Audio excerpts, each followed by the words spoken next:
Goosebumps the TV series had a tone of its own. Small budgets, stories based on children's books, and visual effects stuck in the 90s left plenty of room to slime up some WTF endings onto the screen. This was a tough list to compile. Should I look at the endings through the lens of an adult, or as the kid who first enjoyed them on Saturday mornings? For today's helping of Goosebumps, I think I found a scary good mix. Here are 10 Goosebumps TV series endings that left a WTF impact on me.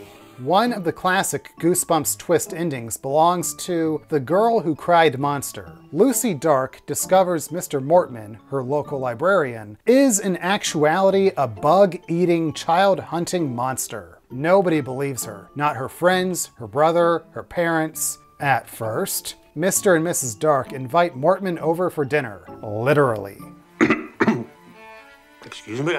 Lucy and her parents are monsters themselves, and they couldn't have Mortman skulking around in their territory. There are a few endings where our leading kid turns out to be a monster, but The Girl Who Cried Monster does it the best, mostly. You can't show snake people outright dining on a humanoid monster in a kids show, so the editing did leave childhood Brandon a little confused. Another twist with the protagonist kid revealing themselves as the monster is My Best Friend is Invisible. Sam becomes friends with a ghost kid who starts causing mischief in his life. Of course, nobody believes him until his parents finally expose the ghost as a human child in hiding. Earth has been taken over by aliens. The bizarreness of this ending doesn't have as much to do with the actual twist than how the aliens look. They will definitely turn some heads.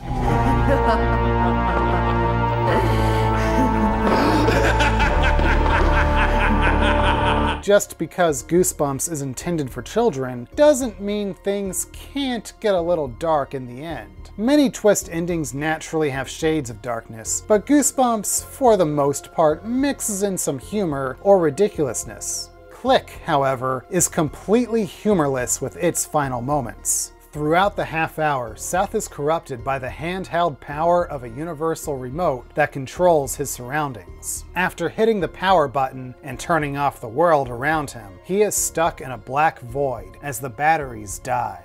Eternal isolation is scary enough for adult characters. This brat got the ultimate timeout. All I need are some batteries! Awesome Ants gives the creepy crawlies with its dark ending as well. The whole "it was all a dream" trope is typically annoying, but it works here. Genetically modified ants are growing at an alarming rate, becoming giant and preying upon humans. When Dave wakes up, things aren't back to the normal we know from the beginning of the episode, but rather the real status quo of this world. Human beings are bugs, watched over by giant ants. I'll always remember how the sound effects of the insect overlords gave me the willies as a kid.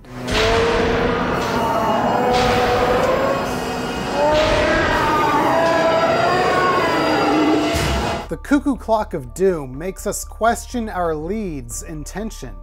Michael messes with his dad's antique cuckoo clock bird in an attempt to frame his sadistic, prank-happy sister Tara. Instead, he is sent back in time, aging backwards. Fearing what comes after the baby years, he fixes the bird, in the process knocking the year Tara was born off of the clock. Now she doesn't exist. Mom, I love you. Oh my. I'll get Tara. Who's Tara?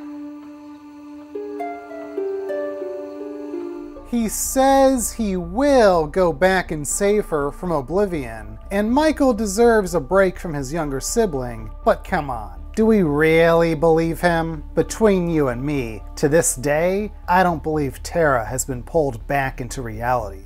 So Tara has never been born. I suppose there's some way to go back in time and get her, right? I guess I probably ought to do that. And I will. One of these days. Perhaps the most somber twist of the series belongs to The Ghost Next Door. This two-parter follows Hannah, who believes her new neighbor is a ghost. For this video, I'm specifically talking about the ending of part 1, leaving us on a nerve-wracking cliffhanger. Wait for it, It is Hannah herself who is the ghost. A Goosebumps twist so beloved, they paid tribute to it in the 2015 movie. While extremely obvious as an adult, this one did manage to pull a fast one on childhood Brandon. A total WTF to my developing mind. Goosebumps kids aren't always who they seem, and Attack of the Jack-o'-lanterns goes insane. On Halloween night, Drew's friends Shane and Shauna promise to help scare a couple of bullies. Instead, two pumpkin-headed sadistics take the small group of kids to a trick-or-treating nightmare. The joke's on Drew and her friend Walker too. The Jacko people were actually Shane and Shauna. Not only that, but they're space aliens. And not only that, they are responsible for the disappearance of 4 adults in neighboring towns. Not only that, they ate those people and will be back for more. Drew and Walker are left feeling like they too could end up as their alien friends' lunch. The end sequence is staged like an evil E.T.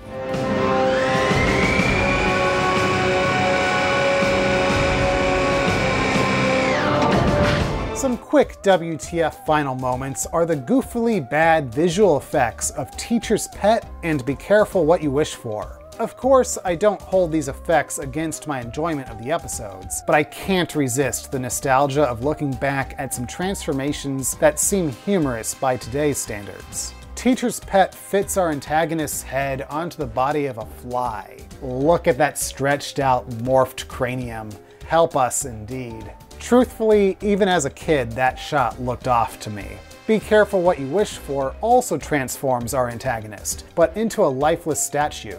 It doesn't look good. But considering that a kid's Saturday morning fright fest could never afford to craft a stone replica of one of their actors, I do have to give them credit for trying this post-production maneuver. Now, if you want a real trippy ending, seek out and read the book for Be Careful What You Wish For. I won't spoil the experience for you here. Welcome to Camp Nightmare is the quintessential summer camp story for the series. Billy's friends are disappearing. The camp staff is borderline psychotic. A killer monster roams the woods. Weapons are brought out to hunt an escaped camper. Billy reaches his breaking point, firing a crossbow at the camp director. We are bombarded with reveal after reveal. The camp is a fake. It's actually a military training facility intended to test Billy, to see if he's ready to join his parents on their travels. The campers and counselors?